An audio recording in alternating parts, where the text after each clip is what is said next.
Hi, I'm Jonathan Geyer, Managing Editor of the American Prospect. We're here today to launch our September-October issue with Gabrielle Gurley, Deputy Editor, Alexander Sammon, staff writer, Lee Harris, our writing fellow. The topic today is climate, infrastructure, and equity. And each of our authors kind of get at questions about the infrastructure bill, about the climate crisis, about an equitable answer to a lot of those questions, whether it be through thinking about privatization, thinking about economic inequality, and big structural issues. So if you haven't yet subscribe to the American Prospect. Luckily, though, all these articles are free. They're all online. And maybe we'll start with you, Lee. You're our newest member of the staff. You write about the flood of risk. You write about FEMA. Can you just break down your article for us?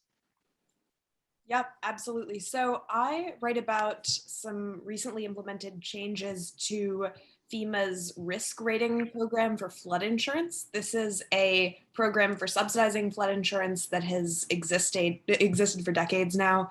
And these are major changes that were just rolled out to the way in which it essentially assesses risk. It had historically relied on basically a flat risk estimate for an entire floodplain, and the mapping itself is kind of controversial. But the new system that it's using has a lot of benefits to it. I mean, it estimates the individual risk facing specific homes rather than just doing that flat estimate, and it's based on a lot more data. But the kind of a major problem is that FEMA claims that that this new system that it's using is equitable. They've actually nicknamed it equity in action, meaning that they're going to resolve a historic problem with the program, which was that it heavily subsidized coastal homeownership, often of like second homes, and really both properties that were in floodplains and exposed to all sorts of risk, and often where subsidies weren't actually needed. And because of that, it actually encouraged really risky development. And so it's claiming to reverse all of that. But in fact, there's a little less than meets the eye. So I talked to some of the private sector insurers and kind of actuaries, risk analysts who are thinking about these problems. And it turns out that there's kind of a fascinating clash going on right now within risk modeling that's like both esoteric but kind of tied to like really interesting questions over how to deal with the climate crisis. And on one side, you have the way that actuaries have always assessed risk, which is essentially following the insurance industry's one-year risk assessment model, which Alex will tell you a little more about, I'm sure, because he thought about the insurance industry more broadly. On the other side, you have climate risk modelers who are kind of attuned to risks that are further out, like as far as 15 and 20 years out, but who really see kind of significantly increased severe flooding happening just 5 years from now. And they say that that FEMA's new risk rating program is less than meets the eye because it doesn't incorporate those major risks, and it kind of continues to subsidize really dangerous development in the short term. So so there's this, there's an interesting question that Alex kind of picks up in a broader way about just these deep disincentives to adapt to and mitigate climate change that the insurance industry's entire business model is based around. And Alex, you talk a lot about the market forces, and I think from a different perspective, can you lay out kind of in complement and contrast to Lee's story, what you're doing in your piece, which has a very funny title, The Oil Merchant in the Gray Flannel Suit? Yeah, sure thing. And yeah, thanks, Lee, for pointing out that connection there. I think, yeah, one of the things that kind of I was trying to grapple with in my piece for this issue is sort of like, what are the incentive structures that are in place that are keeping us from dealing with climate change in a meaningful way, when we would expect them to be very, very obvious motivation for certain actors to take up the issue, with some serious urgency. And so with with the insurance industry, which, simply put, has to foot the bill for all of these major storms, all of this damage, all the sort of, when we sort of catalog climate change as a dollars and cents reality, that's really what it is for the insurance industry. They are footing the bill for this, and so why that industry has not been an advocate for sort of decarbonization, for green policies of all sorts, I think is a question that's rankled a lot of people, and including myself, and trying to get to the bottom of that was kind of my guiding principle in this piece. But one of the sort of many things that ends up kind of standing out that Lee wisely points out is that just the way these companies operate, the way this industry operates, is on on a cycle that basically makes it irreconcilable with the realities of climate change. And so even insurers, which do risk, they do risk assessment and risk modeling and try to figure out how much money they're going to lose every year based on storms, and they hope that money is less than the money they take in based on their investments. Those calculations are made annually, and they're made in a backwards looking way, because that's how you do these models. And with a rapidly changing climate, that sort of backwards looking reality isn't brought to bear oftentimes. And then you confine that to a 1 year financial cycle, which, again, this stuff runs on, like financial markets do, on a 4-quarter system. And even if they expect there to be a lot of damage this year, or to be a bad year, it never grapples with the sort of broader reality of climate change and what that really means. And so that rears itself in both colorful and arcane ways. But there was one anecdote that came out in my reporting with Liberty Mutual, where obviously in 2017, Hurricane Harvey hits Texas. There's massive flooding. And up to that point, that year had been very good for the insurance industry, and it looks like they were going to get big bonuses. And then at the very end, they ended up having to pay out so much that those annual bonuses were evaporated, and people were in tears in the company because they expected to go home with huge holiday bonuses and didn't get them. That doesn't change the overall planning of the company basically at all, and it's because of these financial, the way that financial markets dictate these things is one of the many reasons why we haven't seen action on a meaningful scale on climate change from one of the industries that's most invested in, most intimately exposed to the realities of it. Well, I think you've raised a lot of issues, Alex. And I think Gabrielle mentioned to us that she feels a little bit like the odd man out with her story, not being about insurance or climate, but having to do more with equity, the urban landscape, racial justice. But I kind of want to bring Gabrielle in, have her tell us a little bit about her story, titled Unfinished Business East of the River.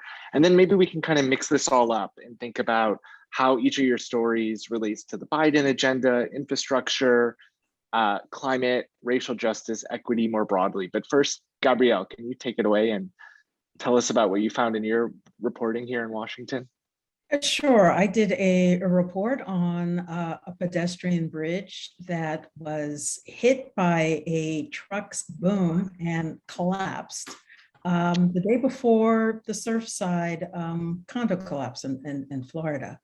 Luckily, no one was injured or killed here in Washington, but it was the kind of thing that was, it's a rare occurrence.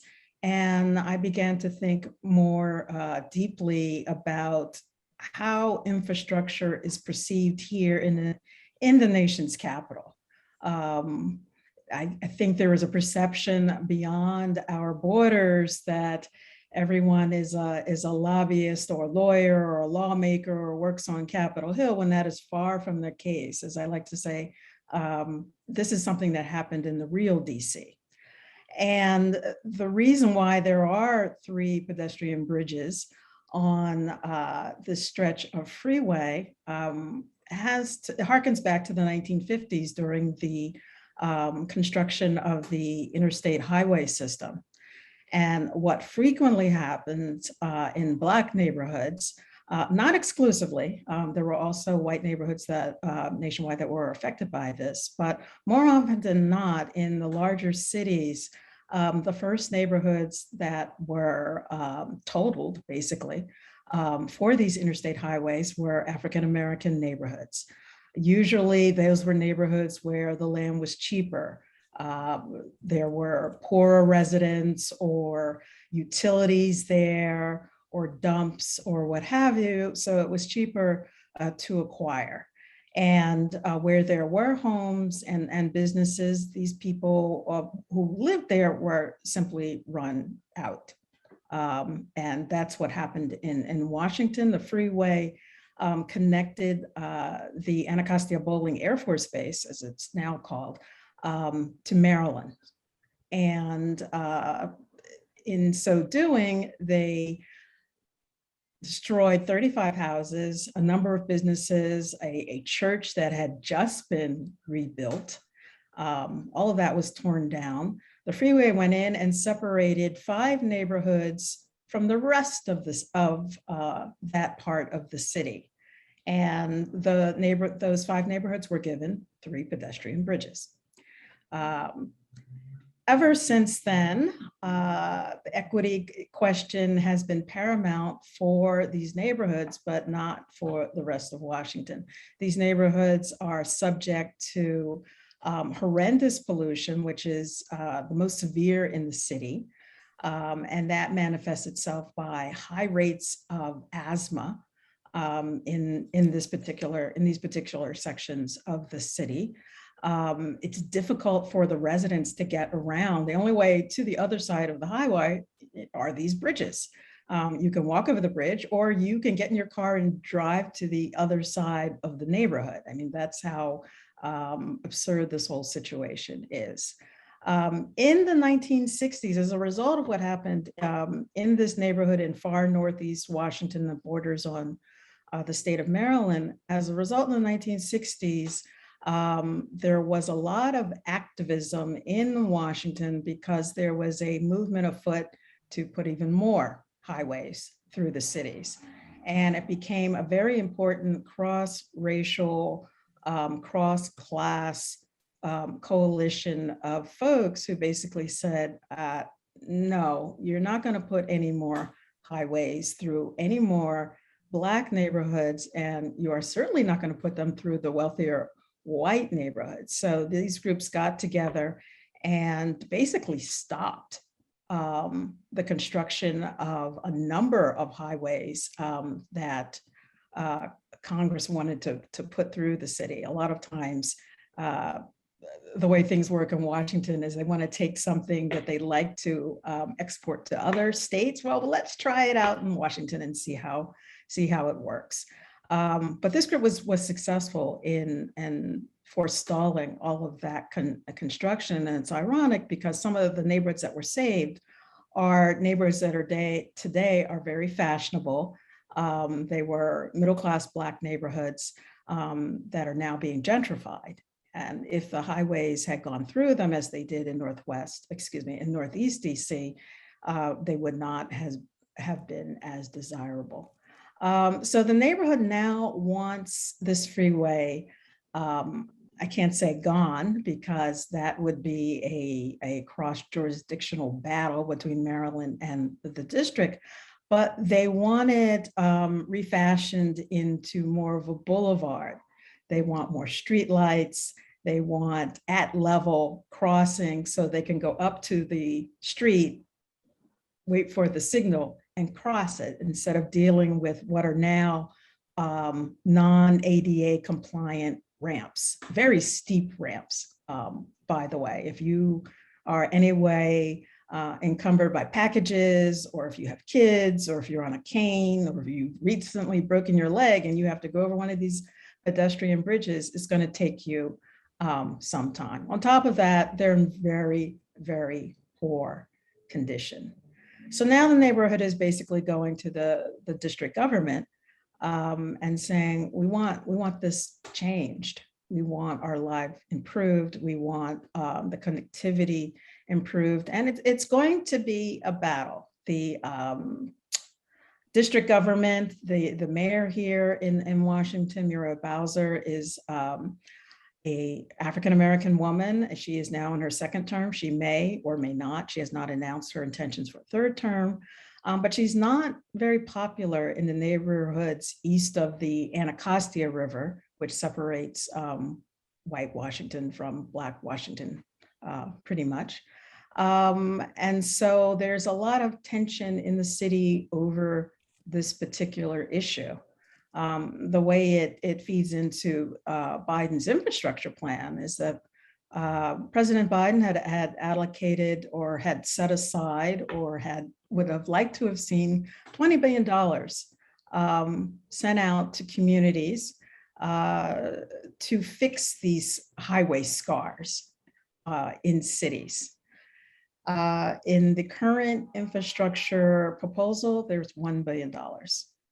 And these transformations usually start at 1 billion. I don't think the one in DC would be that expensive. It would probably be $500 million, $250 million. But as you can imagine, with the cities that have suffered these highway scars, $1 billion doesn't go very far. Well, I think, Gabrielle, you get to this deeper issue in this story and in your comments just now about this disconnect between Congress and the Biden administration and people who actually live in DC and people who actually have to live with all these policies. It's not exactly like, there's a massive disconnect and there's a lot of inequity that's happening. And I think that's something Lee brought up, and I think that's something Alex is thinking about too. I mean, I want to bring everyone back in the conversation. And how do you think, Alex or Lee, these issues play out when it comes to the infrastructure bill, when it comes to what you've been reporting on about risk, climate, and these kind of broader justice issues that maybe don't get addressed as straightforwardly? I can go. I mean, I think in my case, in the case of the FEMA flood insurance subsidies, equity considerations are being used really cynically, because this is kind of a cheap fix for what's going to require massive investments in coastal retreat and frankly, not just housing that's safer from flooding, but also ideally, housing that that's attractive in other ways, that's not just protected from the worst exposure to the climate emergency, but also has kind of political knock-on benefits. And to do that sort of in a truly equitable way and also address the kind of climate risks that these modelers describe would be just way more expensive than FEMA has the funds to support, certainly, and then there is political will, it seems, or at least FEMA would say, to fund right now. So as a result, FEMA has said that it's equalizing rates, but as long as it sort of continues to underwrite, as Alex was talking about, this system that is really based on an outdated and year-to-year model of thinking about risk. It's sort of a cheap fix that won't solve the deeper inequities. Alex, do you want to? Yeah, I think to sort of append my reporting and thinking to the infrastructure bill, whereas Lee and Gabrielle both wisely pointed out the sort of public sector and quasi-public responsibility in this, the insurance industry, I think, kind of broadly stands in for the role of the private sector here. And as the Biden administration has conceived of this infrastructure package, obviously there's a lot of public spending, there's a lot of public investment, but there's also this expectation broadly that the private sector is going to work arm in arm, you kind of march side by side with the public sector on this, especially on climate, which is a massive, is going to require a massive effort and sort of coordination between private and public sector. This is something that someone like John Kerry in the Biden administration has trumpeted extensively, that the sort of willingness to work alongside private capital is going to be a real ace in the hole here. And I think that as we talk about these big public investments in green technologies, decarbonization, and then also this kind of reorientation of the business community towards greener development, The thing that I was seeing in my piece, in my reporting, is that there actually isn't that actually doesn't exist. And that when we talk about like what's become very popular, ESG investing, which is environmental, social governance, general sustainability investing, that has been a colossal failure. And if we really look at it, it's basically something, it's a farcical suggestion to this point that like the sort of investment apparatus that exists in this country and in this world broadly can be, by dint of just self-interest, can reorient itself towards a more sustainable product or a more sustainable set of practices. And even today with I'm looking at CNBC right now, and the most recent article says California oil spill highlights the need for environmentally focused investing. And the fact of the matter is, if an insurance company whose financial incentive, whose very lifeblood is predicated on reacting to the realities of climate change, can't manage not only to not even just to simply advocate for greener technologies, for greener practices, for more environmentally aligned business, but they continue to actively be involved in coal and oil and gas and at a clip that actually we've never even seen before. I mean, the numbers that I was able to pull out from some of these SEC files show that these companies are invested in fossil fuels at record rates. So the sort of the thing that kind of undergirds all of this is that we have this understanding that there's this self-interest, there are these market principles, there are these motivating factors that will nudge people to do the right thing. That the government can have a role, but doesn't need to dictate the terms. You don't need to over-regulate. We don't need to over-prescribe. But the fact of the matter is that isn't true. And it isn't true in a really profound way. And the insurance industry, I think, is the first port of call where we see that isn't working. And I think that I think that's a pretty alarming reality for what it means broadly for the possibility of a greener investment apparatus, a greener Wall Street, a greener hedge fund, a greener pension fund, what have you. And obviously, to bring this all back to infrastructure, I think that the Biden administration is expecting something from the private sector that it hasn't produced yet. And I think that we really need to own up to that reality and make it part of a plan for governance going forward. Alex, can I ask you something on that point actually? So like one broader question, I don't know if this came up in the course of your reporting, but I have on understanding sort of market responses to climate is there's this weird fact about the insurance industry, which is right, like it's designed around risk. And so in theory, it kind of wants there to be more risk because it's a business opportunity, but only up to a point, right? And like, it doesn't actually ever, like the ideal kind of risk is the risk that you never have to pay out on. So I don't know, can you like talk me through that tension? Because you will hear actuaries say, and I think not totally implausibly, there's an appetite for new climate risk. It represents a potential market, not just liability on the balance sheet. So how did you think about that? Right. Yeah. And that's actually an interesting sort of perverse incentive here where because of climate change, because of the reality of the moment that we're in, investment in oil and gas and actually in coal as well is riskier than ever. Obviously, it's both because the infrastructure here is incredibly storm vulnerable. Much of it's on the coastline. And then all these other reasons, including activism and everything else. These programs or these projects are very risky. Well, that means that actually they also have a better return. And so the interesting thing about the insurance industry as a model is that they're on both sides of the table here. And so the risk of insuring, a coastal home or insuring, doing property and casualty in insurance is one thing, but then on the other side, they need to make more money than they pay out. And so when these payout numbers increase because of these storms, that actually gives them an appetite for riskier investments as well. And that's actually driven them back towards oil and gas investment. And so things like, say a new coal plant, you can't really sell stock in a coal company anymore because obviously the financials don't make any sense. Coal's like very expensive. It's not really competitive technology. But if a coal company does a bond offering right now, they're going to give you a huge percentage. They're going to give you 7% or 10% if you buy their debt. And for that reason, that's the sort of yield that an insurance company needs when its payouts are at record rates. So it's you kind of have this perverse incentive where because insurance companies are on both sides of the risk ledger in a lot of ways, it's driven them towards riskier investments, which has driven them back towards the thing that's causing the problem in the first place. And you see them kind of unable to sort this out in a way. And then I think the other thing that I would add just briefly is that the notion of risk is very interesting. And obviously we would think of risk as just being a sort of mathematical calculation here based on these models.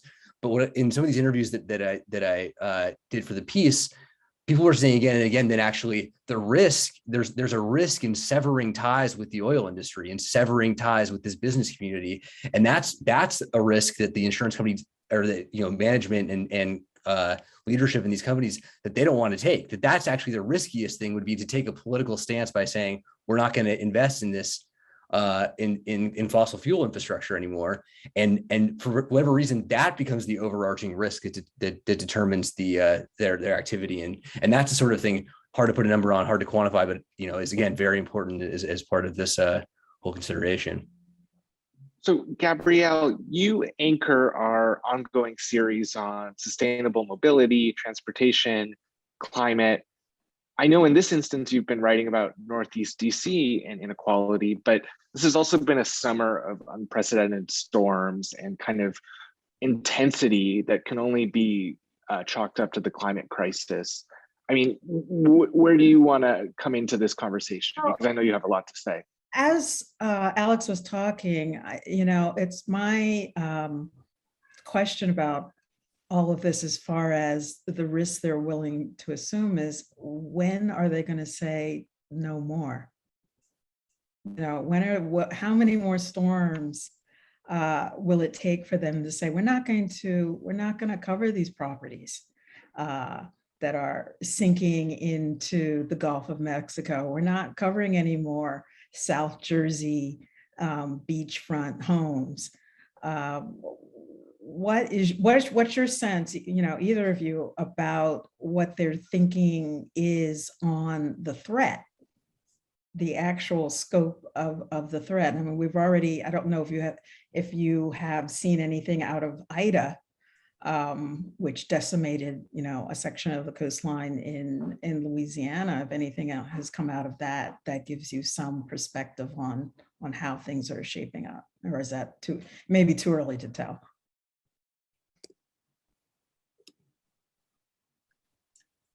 Lee, do you want to jump in? I will. Well, I'll talk about it in my own reporting. It comes up around reinsurance firms, which are super interesting. But I just have a question, Alex. To both of those questions, isn't there a word for this moment when? I mean, there are many, I'm sure, but there's like a kind of in vogue term for the moment when all of this highly uncertain and hard to quantify climate risk, gets internalized. And it's like a shock, and it's like not a Polanyi shock, but it's named after some famous lefty economic sociologist. Do you know what I'm talking? Anyway, I'm gonna look up the term, but it is a super scary moment, like that reckoning. So I'm curious, like building on Gabrielle's question, Alex, if you could say more on that. In my own reporting, I don't have an answer to when is enough, but one super interesting dynamic is that the reinsurance industry I learned about essentially insurance for insurers. So these are global firms that say, okay, insurance company in Florida that insures some portfolio of homeowners. If you have to pay out claims for some extremely unlikely event, and those claims exceed a certain threshold, we'll insure you actually. So you won't have to be paying those out. This was all news to me, you may know it. So they're essentially providing insurance for insurers, and they rely on being super globally diversified. So not just in natural catastrophes, say, but in like medical malpractice, and also in tons of different countries. So historically, that's been a workable model, since you can diversify exposure to risk enough that even if you have a catastrophic storm in Florida or wherever, it's not a big deal. But for a number of reasons, that model is kind of breaking down. One of them is that climate change doesn't just create more freak storms, it creates more freak storms everywhere all the time at an accelerating rate. And so it's actually harder to diversify climate risk. And you do have other pools of risk you can tap on, like medical malpractice and other random stuff that's uncorrelated with climate, more or less. Climate does, I guess global heating does drive up murders. So anyway, it's a threat to the reinsurance business model. The other interesting thing that's happening is that insurance is being securitized, and it's actually these insurance-linked security markets are directly modeled on mortgage-backed securities, and it's really funny to read arguments about them made by kind of industry advocates, because they'll say, well, the great thing about insurance-linked securities is that you might see one part of the market go bust, but you'll never see it all go under all at the same time because it's totally uncorrelated, which is, I mean, not to sort of catastrophize, but is of course the argument that was made about the property markets, right? You might see a neighborhood go under, but securitized mortgages will never all go under at once. Anyway, you can make too much of that analogy, but there's a really interesting standoff right now between the reinsurance industry and these securitized products, and sorry, to the original question, which was about when the reckoning happens or when insurers decide to stop paying up. It's unclear, but FEMA's current kind of stopgap has been, it's politically unpalatable to drive up insurance rates or to stop subsidizing them. So we're going to flog off more and more of that risk to the private market, and we're going to issue catastrophe bonds and pay for more reinsurance, which, you know, minimizes political pain in the short term, but seems like a pretty unsustainable strategy. That's deeply cynical, as a lot of these things are.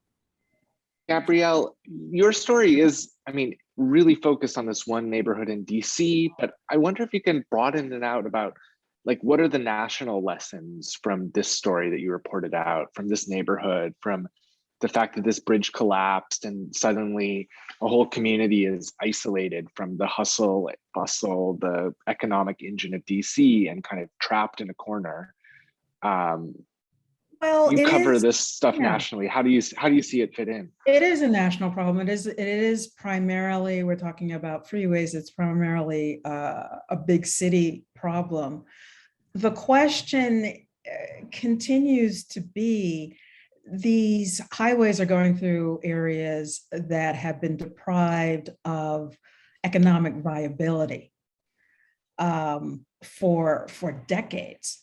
For decades. I mean, in DC, it was a middle-class neighborhood. I also talk in my article about Hamlin Park in Buffalo, New York. It's the same phenomenon. It was a middle-class neighborhood. At first, first it was a white neighborhood. Middle class blacks move in, the whites move out. I mean, that pretty much has taken place in every in some neighborhoods in most big cities in this country, particularly in the Northeast. So the question is, what are we doing to heal this problem? A lot of these neighborhoods that are still bisected by these freeways are, economically disadvantaged. They can't get the capital to come in and fix up homes. The homes and the neighborhoods are redlined. So rebuilding these, or boulevardizing as it's called, these areas would be a step forward to improving the quality of lives in these neighborhoods. The caveat these days is that also makes them more attractive to outside investment and makes them prey for gentrification. They are definitely afraid of that in Northeast Washington, and in neighborhoods where that were considered blighted.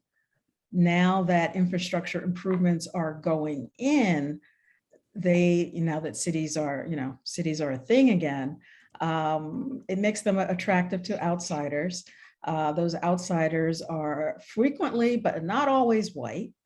And it prices folks who live there out of it. Their taxes go up. Kids who may want to buy in the neighborhood from longtime families can't afford it.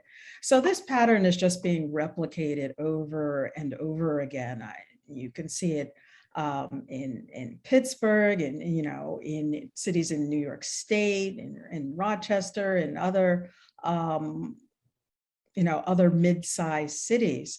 And the cynicism that you see in these places is that the power brokers oftentimes they're content either to let the neighborhood just continue on its way, kind of being crime-ridden or retail deserts of whatever types, food deserts. They're content to let that continue on until such time that it attracts the attention of investors who want to latch on to the next big thing.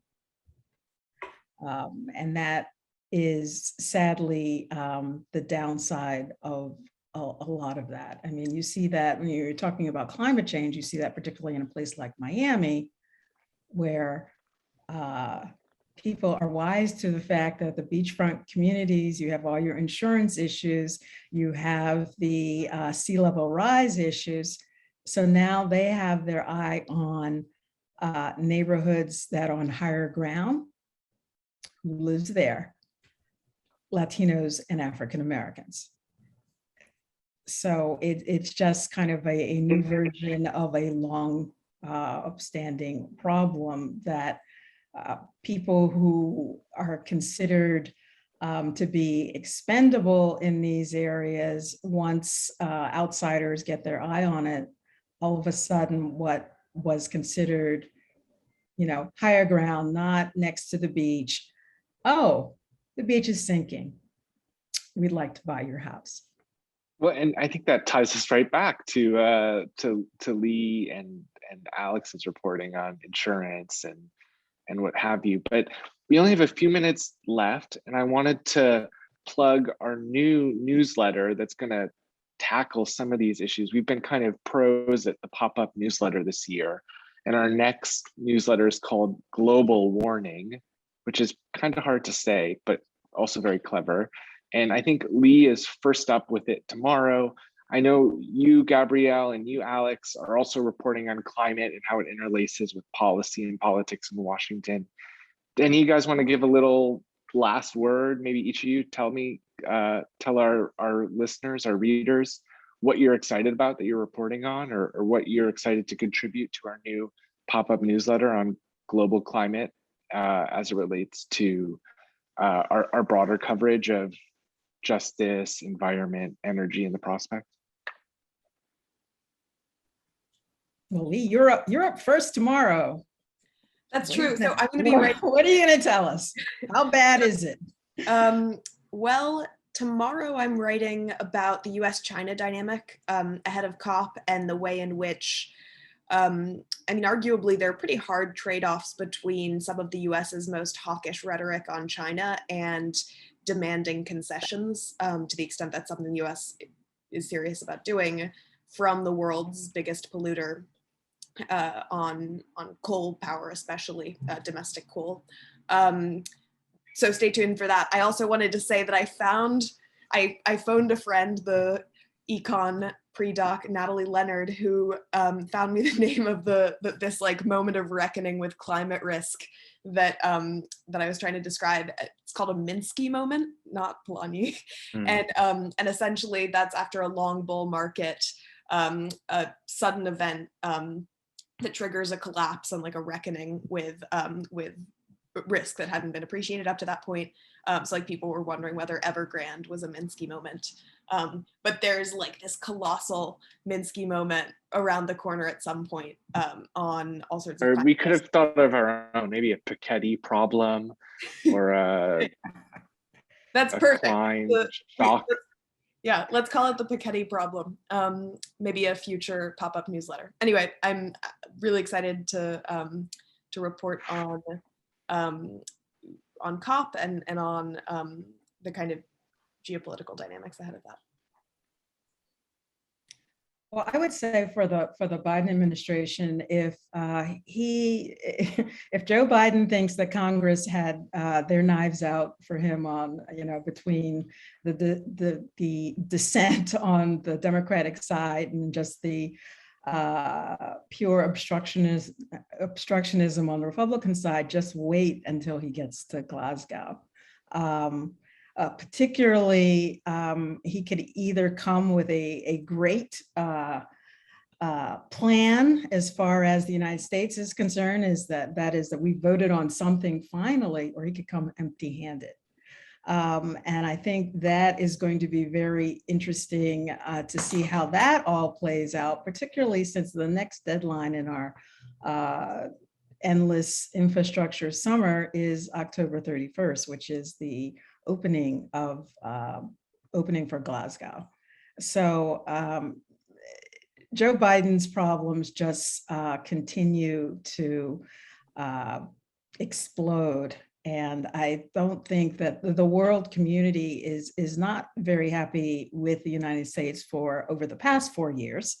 But Joe Biden, the promise of Joe Biden seems to be growing fainter and fainter, that even if he comes with something, it is not going to impress the rest of the world all that much. Alex, do you want the last word? I guess I don't know that I have that much to add. I think I don't know. I'm sure many people will be paying close watch to what happens in Glasgow. I didn't know that we'll be doing it here. I think if anything, what sort of this conversation has kind of reminded me is that there's reasons to be skeptical. There are reasons to be very skeptical, especially of what I think is probably going to be a fairly sort of optimistic tone that is struck at this thing, that, things are bad, but like we've made some, we're back in the Paris Accord and like we're soldiering on. And I think a lot of the sort of, especially the private sector advancements on climate have proven to be really, really underwhelming. And I think, just because Al Gore's hedge fund has returned a better return than the S&P over the last 10 years does not mean that we're making inroads on climate. And so I think that that we're gonna hear a lot of talk about partnerships and stuff. And I think there's plenty of reason to be extremely skeptical about what we're hearing, what we're getting, what we're doing. And I am excited to read Lee and Gabrielle and everyone else here about how that sort of conversation plays out. I think it'll be interesting. Well, thank you all. I want to commend you for your features and your reports in our September-October issue. I want to encourage all of our viewers, wherever they might be, to subscribe. Everything's available for free online at prospect.org, but we need your support and we need you to sign up for our newsletters, sign up for our new merch offers, if you like that cool logo in the upper corner. And I want to thank Anna Graysboard, our PR director, who's behind the scenes and makes all this happen. And stay tuned for more at theprospect.org. Thanks to 3 of you.